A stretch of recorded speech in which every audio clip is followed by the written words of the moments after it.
to the Glazov gang. I am your guest host, Michael Hausam. As you can tell, I am not Jamie Glazov, partially because I don't have a Canadian accent. But I am joined this evening with three very good friends of mine. We have three special guests. The first one is Mark Tapson. Mark is a Hollywood-based writer and screenwriter and a Shillman Journalism Fellow at the David Horowitz Freedom Center. And he focuses mainly on politics and popular culture. The second guest is Jennifer Van Laar. She is a writer for Independent Journal Review and a contributor to United Liberty. She's a longtime conservative activist working on both state and federal campaigns throughout North Carolina and California. And lastly, my good friend and fellow Orange County resident, Mike Munzing. Mike has been on the board of directors for the American Freedom Alliance, and he, like me, owns a small business in South Orange County. Welcome, guys. Thanks for coming to the Glazov gang. Thanks for having us, Michael. All right, so the first thing that we want to talk about today, the president was in Estonia this morning, and he gave us a couple of different comments about what we should be doing in the Middle East. And I want to read them here. The first thing he said with regard to ISIS is that we need to destroy them. The second thing he said is that we need to make sure that they aren't an ongoing threat to our country. And then the last thing he said is that we need to shrink ISIS's sphere of influence, its effectiveness, its capability, to the point where it's manageable. So here's my question. Are we going to destroy them, or do we need to just manage them? And I'm reminded of what Winston Churchill said in 1940, a year before we got involved in World War II. He said, as conquer we must, conquer we shall. So I would suggest that our president doesn't have that kind of stomach. Mark, what do you think? Well, I think if you're listening to Obama and trying to get clarity about foreign policy, it's a big mistake. Even though his foreign policy can basically be summed up in one very simple sentence, and that is alienate our allies, empower our enemies. That's basically how his foreign policy has been executed over the last 6 years, and that falls in line with his rather radical agenda to remove America from its position as the world's preeminent superpower. Right. Mission accomplished. Mm-hmm. So with this statement today, he's clearing that. Jen, what do you have to say about that? Well, I mean, you can't manage something that you've destroyed. If you've already destroyed it, there's nothing there to manage. I rather liked what Joe Biden was saying about chasing them to the gates of hell. That was a much better policy in my mind. Obviously, they didn't coordinate their talking points with each other very well. Certainly not. And it's maybe Biden is one of these guys that is like a broken clock, that twice a day there's something that he's actually doing that's correct. Mm-hmm. And when I saw that, I thought, wow, I suppose I agree with Joe Biden for this one little thing. Now, so what do you think, Mike? Well, for me, I think it's more twice an administration he's right. But it's tough when you've got an administration that there's no cohesiveness, there's no consistency within the administration. When, after the first beheading of Foley, Obama should have kept his mouth shut, increased the bombing, and showed strength. And instead, he gets on the camera and does exactly what they wanted him to do. Mm-hmm. They wanted to get accolades, and they wanted to get acknowledgement and attention for doing that. And it's exactly what he did. So I don't want to say he signed the second gentleman's death sentence, but I mean, it was pretty much a foregone conclusion that the second guy wasn't going to make it. All right. Well, let me play the other side of it, though. We've been in Afghanistan for 13 some years. Americans are war weary. So we had these two journalists a year ago, were both kidnapped, and obviously it was atrocious and awful. But they're threatening America, but they haven't actually done anything. When he comes out and says that we need to destroy them, how is that our business at all? That's the other side of the view. How would you respond to that, Mark? Well, I've seen statements like that before where people will say, why are we even over there? You know, we're just aggravating them. We would do the same thing if we were being oppressed and occupied and all that. That's complete nonsense. I mean, to imagine that somehow if we just leave the Middle East alone, it will take care of itself and we won't feel the ramifications of that, that is lunacy. We're dealing with an enemy that is not simply seeking to push us out of the Middle East. It's an enemy that is seeking to eliminate Western civilization. That is their stated goal. So this is a worldwide. It's convert. It's literally convert or die. That's right. And Exactly. now, and that may seem, very unlikely to us. That may seem completely like an irrational goal for them to have a worldwide caliphate and all that stuff. But the problem is that it's not irrational to them. Our opinion is irrelevant. They are absolutely committed to that goal and will continue acting on it until we do something about it, Right. or until we do nothing about it and they succeed. Jen, what do you think? Well, I think we are war weary, and part of the reason we've been there for 13 years is because we haven't actually followed through and done what we needed to do there. We wouldn't still be there if we had done it correctly. And Mark's absolutely right. They want to kill us all here, and anyone who thinks that they're going to just go away if we understand them and try to respect them, they just have problems. Right. The way I look at that is the amount of time that we've spent there. We've had World War II and World War I were both won in far less time than we've taken in Afghanistan. Dennis Miller comments that what we're doing is we're pursuing war with Jane Austen-like rules of engagement. And that may go back to what the president was saying earlier, that we're going to destroy them, but then he walks it back to manage them because he can't quite bring himself to say they're evil and we must kill them all. Right? What do you think, Mike? Well, I have to not disagree, but in a different way, say that I don't think we're war weary. I think we're weary of the fact that we're not allowed to win. And that's the toughest part. That's a big distinction, right? That's a big distinction. Good Is point. our military's hands are tied behind their back. The rules of engagement are absolutely Pathetic. pathetic is exactly right. Right. I mean, Self-defeating. We're Americans. We're used to winning the battles. We're used to winning the fight. I was raised to win. I wasn't raised, as we talked earlier today, about the participation trophies. No, we get out there to win. If we're going to be in a fight, you fight to win.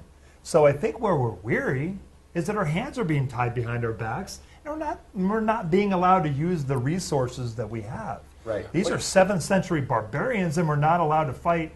If we go back and fight in that 7th century way where it's, kill or be killed with all our technology, we'll wipe them out in a month. 45 Or days, less. it'll No, be done. Mark, you had Well, something to say just with two that. quick comments. One is you're talking about a president who very early on said that he's uncomfortable with the word victory, and he was referring to Afghanistan and Right. Iraq. That's a bad sign. The other point I was going to mention is that about taking on these 7th century fanatics, they only respect strength. They don't respect interfaith dialogue. They don't respect our coexist bumper stickers.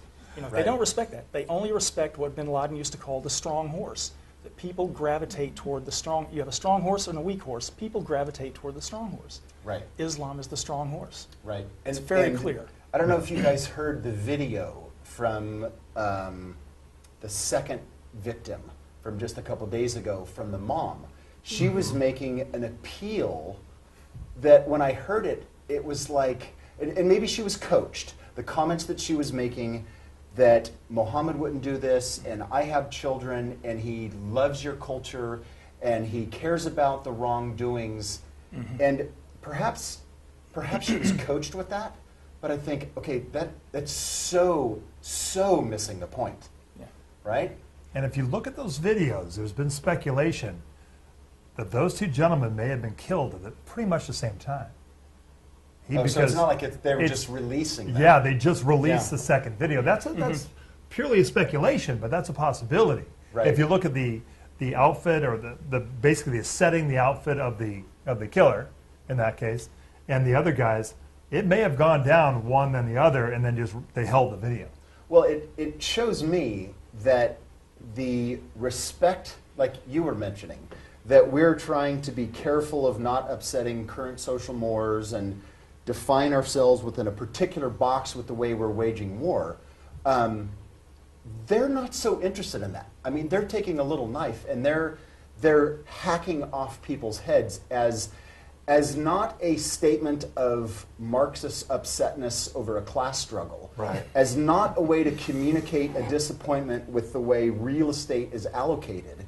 They're doing it as a way to obey their God's commands and to bring terror on those of us that are actually thinking that perhaps if we don't put a McDonald's in their neighborhood and culturally imperialistic, then it's going to be all good. Well, and we're fighting also going back to almost a Revolutionary War kind of mindset of, okay, did the drummer start playing yet so that we can all start marching in our columns and be shot down? No, that's absolutely right. That's exactly how we're fighting. It's kind of like the conversation that Sherman had with Lincoln, saying that, all right, and Ulysses S. Grant was there too, but basically said we need to make this as awful as possible to make it as short as possible. I mean, the given is people dying and war is awful. But if the president is actually suggesting this, and I guess the context being, if they are a threat, and that seems to be with what he's saying. He's saying that they're a threat to the United States, and if it's a threat, we need to destroy them. Well, that doesn't mean time out. That doesn't mean send them to their room. That doesn't mean, maybe they go from a 7.62 NATO round down to a 22 because it's more gentle. Right. But actual destruction. Sadly, that they can't get 22 caliber ammunition right now anyway. But Right. besides, and what we're missing is the supposed killer, the guy who's doing the beheading. From what I understand, we have his father in a federal prison in, I believe, New York right now. We have that guy's father in prison here. There's a lot of things we could have done to manipulate or to control that situation. So that is the word I'm hearing now, that we are holding currently his father. Oh, interesting. To me, that brings up a secondary issue. Oh, by the way, I have a quick note here for Jamie.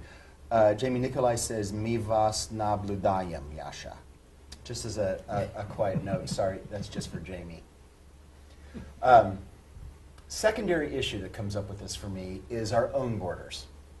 There have been some threats made by some of these folks about soft targets domestically. The question came up, I believe it was yesterday, about the 10 planes in Tripoli that are potentially missing. So me, that kind of begs a border security issue.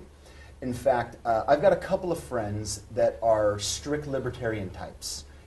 Fortress America, put our head down, mind our own shop. Whatever's going on with crazy town in the Middle East is crazy town in the Middle East. Well, Fortress America actually only is a possibility if there are fences around that fortress, which right now we don't have. So there's threats from the south of us as well as other borders.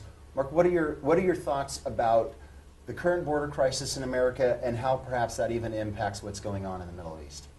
Well, we already have Islamic terrorists. I mean, we've got evidence that Islamic terrorists have been coming over the southern border. Now that it's just completely wide open, we don't know who's coming across or how many. I have no doubt that ISIS or their compatriots are sending people over the border. It's easy. You can just walk across. My wife was an immigrant here, and we went through the legal process, and it took us so long and cost us so much that I had friends telling me, just have her fly over to Mexico and walk across the border. And so now, that's how easy it is. So we've got terrorists that could be coming across, and how long is it going to be before we have some kind of a mall incident like in Kenya or Mumbai, something like that? It would be so easy. Super easy. Jen, what are your thoughts? Well, Fortress America only works if you don't have airplanes, and if they have these airplanes from Libya, then as much fencing and other things you have really aren't going to make that big of a difference. Right, they can get over those fences. They can get over that, Good and point. even without commercial airplanes, there's plenty of weaponry that can be used, even if we have great border security. So, yeah, the borders thing is a huge issue, and you don't want to have ISIS terrorists that have American passports that can come and go. As we've seen, some of them are fighting. So that's a huge issue. We should have put coexist bumper stickers on those airplanes before they were Exactly. Now, there Because is a practical solution. That's a powerful message. Because if somebody had seen an actual coexist, they may have stopped and thought, Yeah, they want to understand me. I Exactly. don't want them dead. exactly. Mark, that's a genius idea. You have a coexist bumper sticker on your I car, I'm always guessing. on my electric Prius. Right. But I don't think those specific airplanes that are missing, I don't think they're going to be an immediate threat here, only because we've got some pretty good air patrols. But to think that ISIS, ISIL, whatever you want to call them today, to think that radical Islamists have not crossed the border is ridiculous. Right. They're already here. We already know there are sleeper cells. We already know people are shooting at power stations. We already know that they're testing different areas where they can attack. So Right. are those specific planes going to be a threat? I don't think. They will be somewhere. Right. I don't think they're going to be here specifically, but they will be somewhere. Do I think that 9/11 coming up is going to be interesting?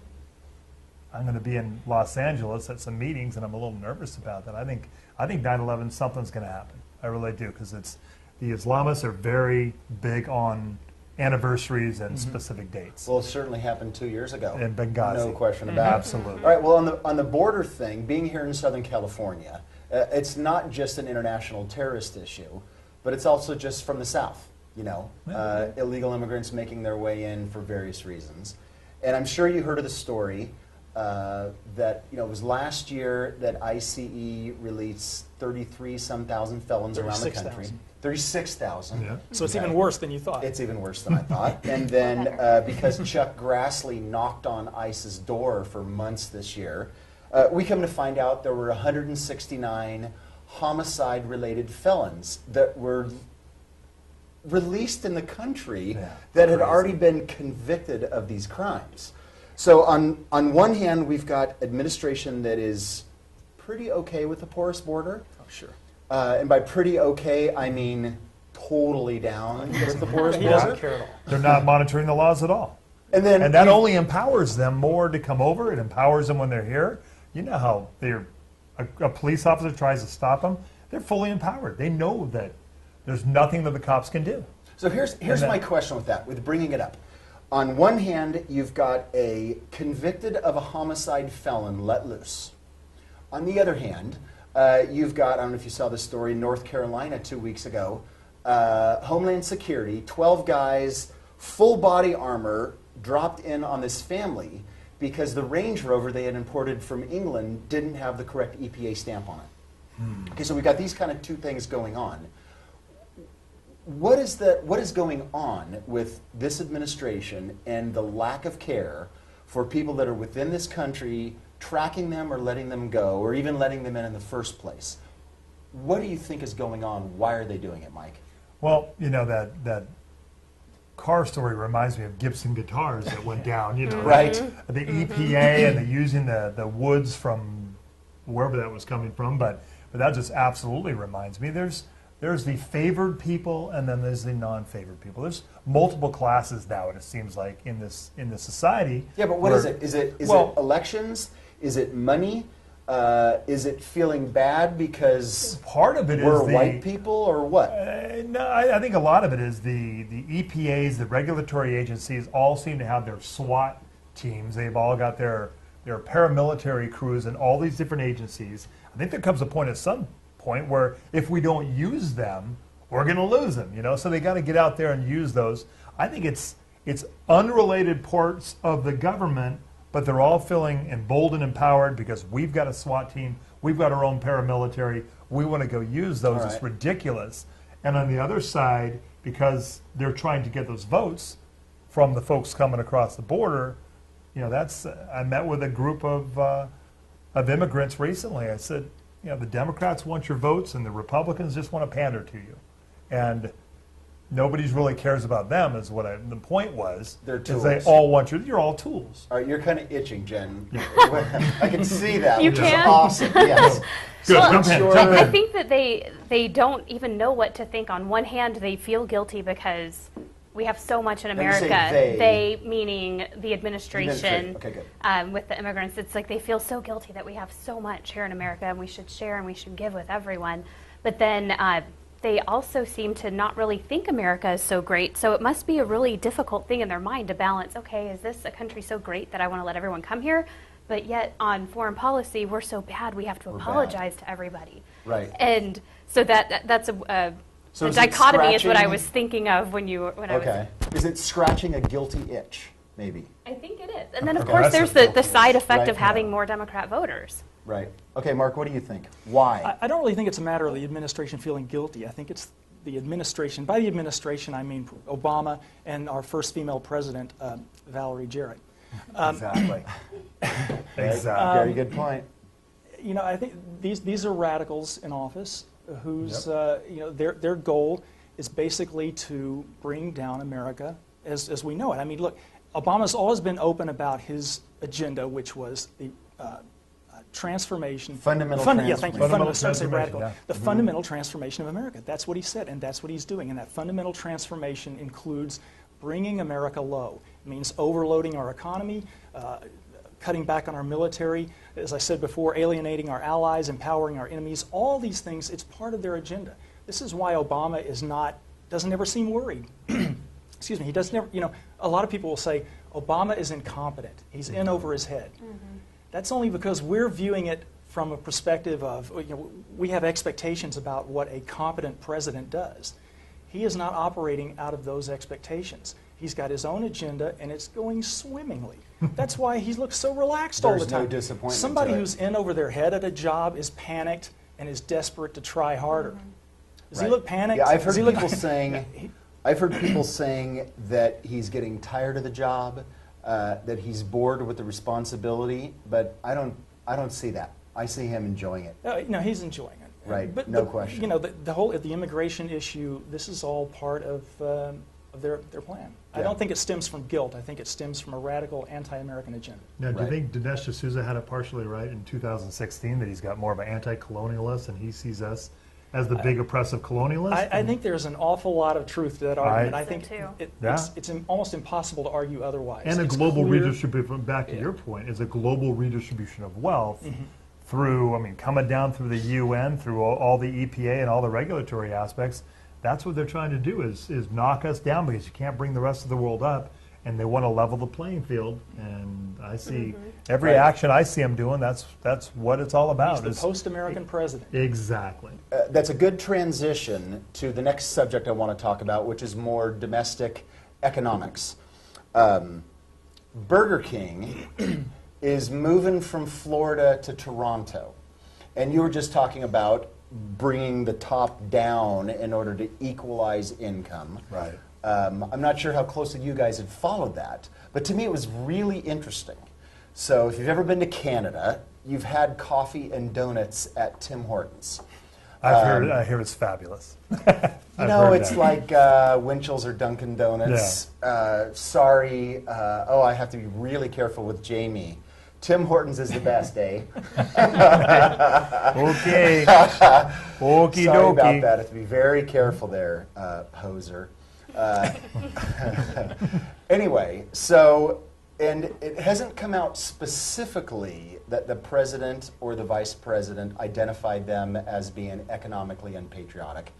But I'm sure. But that, they use the term all the time. well, on no. Every I'm aspect. saying that this past Monday, I'm sure you guys did the same thing I did, which is watch both the president's and the vice president's speech on Labor Day. I spent a lot of time looking at that, and both of them were making the comment that and it was amazing with the crowd that they had, the cheers that they received. Should a company be allowed to move from the United States to somewhere else in the world just for the benefit of taxes? And everybody was cheering. So that's the first question on this I want to bring up. Should a company be allowed to move from the United States to some other place just to save money, Mark? I don't have a problem with that, but it's a little more complicated than that economically, and I don't pretend to understand it all, but I do know that part of Burger King's position stems from a desire for greater growth, not just for tax savings. Right. I think this whole Tim Hortons thing is because they do such great breakfast business, and Burger King does not. Right. So It's revenue enhancement, yeah, not so it's merely it's a tax combination of deal. things. I mean, every American looks for ways to, trim their taxes, to find loopholes. So why shouldn't Burger King? Good point. Jen, what do you think? Should a company be able to... Now, let me... I'm asking this very carefully based on the way Biden said it. Okay. Should a company be allowed to move in order to save money or avoid taxes? Of course. I mean, are we holding companies hostage here? I mean, we're not in the business of doing that with people. We're not communist yet. Yeah. I Right. don't We're think. not. Very good. Not in Now, this Mike, room. You own a small business. Yes. And revenues come in the front door, expenses stay in, and then hopefully what's left to go out the back door is profit, which is a bad word, apparently. Should a company be allowed to move in order to better its situation? Well, fortunately, my company is not a corporation, and America's corporate taxes are absolutely at some of the highest in the world. Now, the complete hypocrisy. I have the facts on that, by the way. I think we're number 3. Number 3. We're number 3. Number 1, the highest tax rate on the planet Earth is the economic powerhouse of Chad. Not Fine. Chad Lowe, but Yeah. the country. Yeah, it's a different animal. He might have In more fact, money than he actually Chad. might have more money than the African country, sad to say. And then number 2 would be United Arab Emirates. There you Those go. are number 1 and number 2. U.S. is number 3. Well, what I was going to say, the complete hypocrisy in the whole story is Warren Buffett. Warren Buffett's financing and support of this issue after he was the one who said, hey, I should be paying more taxes. I'm paying less taxes than my secretary, and that be patriotic, pay more taxes. And then he's the one footing the bill for this big transaction. Right. So Well, it was interesting to me listening to what the president and the vice president had to say this weekend, that they were castigating Burger King for making these decisions. And the idea being people's jobs and the obligations that companies have here. And my thought was, what about those that created an economic and a regulatory and a business environment such that, I mean, for a company to move from Florida to Toronto is not a $1,500 check to United Van Lines. I mean, it's millions and millions and millions of dollars of leases and equipment and people and human resources. Huge decision. And retraining. I mean, this is, I don't know, dozens and dozens, maybe hundreds of millions of dollars of costs. Yet, between the revenue enhancement from Tim Hortons and the potential tax benefits applied to it, whatever it is it the business's job to be getting involved in that in the first place? But should they be standing up there saying that we should have a business environment where people want to actually move here, right? What do you think about that? It's a radical concept. I think we need to speak to the president about that. I think it's worth mentioning that the left only seems to be pro-patriotism in the context of taxation. Just That's a like brilliant they're point. only pro-Christianity in the context of Jesus as a socialist. So they've got a very limited perspective on that. So business, they're a fan of it in the sense that that's a place where money can come from, nothing else. Jen, what do you think? Yeah, anytime that you are looking at something as let's just keep what we have here as crappy as possible and make you stay rather than trying to make it competitive, it's a losing idea. You always, if you're going to sell a house, you don't leave it exactly how it is if it's trashed and then hope you find a buyer. You make it look as good as possible and want someone to come in. We should do the same with our country. Right. Now, what do you think, Mike? Well, every time Obama and the administration, when they demonize the wealthy, they demonize the successful, you didn't build that, you didn't do that. Every time they pass regulation upon regulation to destroy a business's ability to grow, they increase taxes to destroy that. That is unpatriotic for me. That's absolutely economically unpatriotic, and it's un-American. And that's what we're all fighting. We look at areas like Louisiana where they lifted the tax burden on making shows, and then you get something like Duck Dynasty. And how much money how many wages, how many lives have been improved by that show alone, by the manufacturers of all the paraphernalia, the show itself. I mean, that's been a windfall across the whole country as far as the show, and it's because they raised the limits, they lightened the tax burden on producing a show in that state, and they went out and they found the Robertson family and they created that show, and it's been a windfall for a lot of people. Right. It's fantastic. So you lighten the tax burden, and many, many people benefit. Right. Well, these, as we're kind of wrapping up the show today, the common thread on it is the international affairs and the treatment this morning that the president had to say about kind of mincing his words and running about. And then also the specific example of Burger King and Tim Hortons, but more of a general economic one. Those two things to me are perfectly emblematic of the weakness of the vision of fundamental transformation. I mean, that to me, the common thread is there. We've got just a couple minutes left, Mark. Any conclusions to tie those together, or any thoughts that come to your mind? Well, I don't know if this will tie anything together, but just to sort of get back to a point we were addressing earlier about managing or eradicating evil. Managing evil is not really the way you go about it. Just the very fact that he used the word managing is so weak that our enemies must be laughing, rolling on the floor laughing. We didn't manage the Third Reich. Yeah, I mean, and this ties in with what you said about us being in Afghanistan for 13 years.